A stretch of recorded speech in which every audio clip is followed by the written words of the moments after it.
Just explain what Section 21 does and what happens if it isn't there anymore. Yeah, so effectively, Section 21 allows landlords to get possession of their property almost as an administrative exercise, if you will, and tenants move out at the end of that period. Now, what's being proposed is that is abolished, but we want to see a new framework that gives landlords clear and comprehensive grounds for repossession for legitimate reasons.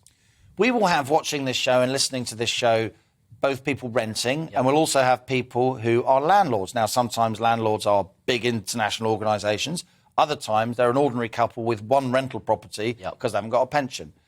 If you have a contract with a tenant to give, say, 6 months' notice, right, which is quite standard, under Section 21, can you use that to ask them to leave after 2 months? So if you've got a fixed-term contract, then you would serve a Section 21 notice to bring that tenancy agreement to an end at the end of the term. So that overrides the contract? But also, if you've got a periodic contract, which just runs and runs at the end of the fixed term, you can then end it with 2 months' notice. And I think what we've seen, Liam, is the private rented sector expand significantly in the past 10 years, as you've written about.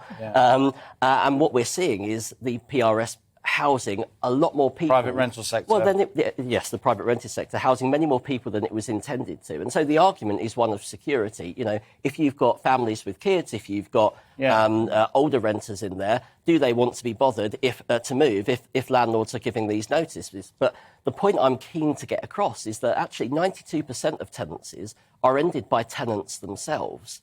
Not a lot of people talk about that in the context of Section 21. And so we are talking about a small minority of cases. But as you rightly observe, you know, landlords are, 94% of them are individuals, and typically half of them have 1 or 2 properties, right? They're doing it for investment reasons, pension reasons, etc.